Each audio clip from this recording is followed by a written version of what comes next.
একজন ভিউয়ার্স প্রশ্ন করেছো যে আমি একটা স্কুলে কিছু বছর কাজ করেছি পার্ট টাইম বেসিসে, এবং সেই স্কুল থেকে এইচএমের একটা সার্টিফিকেট দিয়েছে স্কুল থেকে যে এই ব্যক্তি এই ইয়ার থেকে এই ইয়ার স্কুলে পার্ট টাইম বেসিসে কাজ করেছে। তার প্রশ্ন, সে কি এক্সপিরিয়েন্সে 10 মার্কস পাবে 9-10 ভেরিফিকেশনে? কি মনে হচ্ছে? বা এছাড়াও যারা প্যারা টিচার ওনারা কি এক্সপিরিয়েন্সের মার্কস পাচ্ছেন? এবং পাশাপাশি বলে রাখবো যে যদি কারো কোনো সার্টিফিকেটে কোনো সমস্যা হয়, ইভেন কাস্ট সার্টিফিকেট বা কোনো একটা সার্টিফিকেটে নামের স্পেলিং মিস্টেক আছে, ফাদার্স নেম ভুল আছে, অ্যাড্রেসের সমস্যা আছে, সেক্ষেত্রে কোনো সমস্যা হবে ভেরিফাইয়ের সময়? আমি আজকে এ নিয়ে ডিসকাস করছি। চ্যানেলটা সাবস্ক্রাইব করে দিও এসএসসি পিএসসি গুরুত্বপূর্ণ আপডেট পাওয়ার জন্য। প্রথম আজকে বলবো যে ব্যক্তি প্রশ্ন করেছো বা করেছেন উনি সম্ভবত ফ্রেশার্স ক্যান্ডিডেট, তো তার বক্তব্য যে উনি কোনো একটা স্কুলে পার্ট টাইম বেসিসে কিছু বছর কাজ করেছেন এবং সেখানে সংশ্লিষ্ট স্কুলের এইচএম সেখানে একটা সার্টিফিকেট দিয়েছে যে এই ব্যক্তি বা এই ক্যান্ডিডেটটি এই সাল থেকে এই সাল এত বছর স্কুলে পার্ট টাইম বেসিসে কাজ করেছেন। তাহলে ওই সার্টিফিকেট কি অ্যাকসেপ্টেড হবে ভেরিফাইয়ের সময়? দেখো, সেক্ষেত্রে উত্তর হবে না। কেন? সেখানে কিন্তু পরিষ্কার বলা আছে সাবস্টেন্টিভ পোস্ট হতে হবে, অর্থাৎ রেগুলার কন্টিনিউয়েশন হতে হবে জবে, এবং সেখানে ডিআই এর অ্যাপ্রুভ কপি লাগবে, এবং সেখানে ট্রেজারি থেকে মাইনে বা স্যালারি পাস হতে হবে। কি শর্ত আছে? সেই শর্তে কিন্তু ওই ক্যান্ডিডেট বা ওই ব্যক্তি কিন্তু এক্সপিরিয়েন্সের মার্কস পাচ্ছেন না, পরিষ্কার কথা। সেখানে এইচএম এর কোনো সার্টিফিকেট গ্র্যান্ট হবে না, ডিআই এর অ্যাপ্রুভ কপি লাগবে। এবারে যে প্রশ্নটা, যারা প্যারা টিচার ওনারা কি এক্সপিরিয়েন্সের মার্কস পাবেন? দেখো, এক্ষেত্রে বলে রাখি যারা প্যারা টিচার ওনারা কিন্তু সরকার থেকে স্যালারি পায় এবং ওনার একটা স্লিপ রয়েছে। অবশ্যই যারা প্যারা টিচার ওনারা কিন্তু এক্সপিরিয়েন্সের মার্কস পাবেন। তবে একটা কথা আছে, এইবারে 2025 এসএলএসটিতে প্যারা টিচাররা ম্যাক্সিমাম এক্সপিরিয়েন্স মার্কস পাবেন না। কেন বললাম?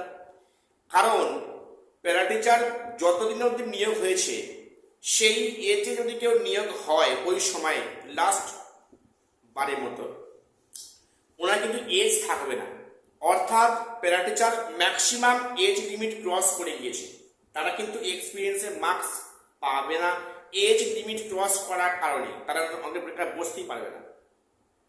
কাজেই প্যারা টিচার ম্যাক্সিমাম আছেন যারা কিন্তু এজ পার হয়ে গেছে, এটা একটা সমস্যা। এবারে এই প্রশ্ন নিয়ে বলে রাখি, ডেপুটেশন ভ্যাকান্সিতে কি এক্সপিরিয়েন্সের মার্কস পাওয়া যায়? উত্তর হবে না। দেখো, এক্সপিরিয়েন্সের 10 মার্কসটা কিন্তু অ্যাড হয় প্রতি 2 ইয়ার্স ছাড়া পার ইয়ারে 2 মার্কস করে অ্যাড করা হয়। সেখানে অনেকে আছে 3 বার বা 4 বারের জন্য কোনো ডেপুটেশনে কাজ করতে কোনো স্কুলে, সেখানে কোনোবারে 8 মাস, কোনোবারে 10 মাস, কোনোবারে 11 মাস।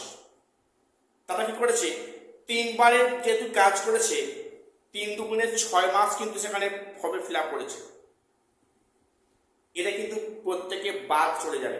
অর্থাৎ বিএড এর যেহেতু এটা 1 বছরের কম একটা পোস্ট, এখানে কিন্তু 1 মার্কসও পাওয়ার কথা নয়।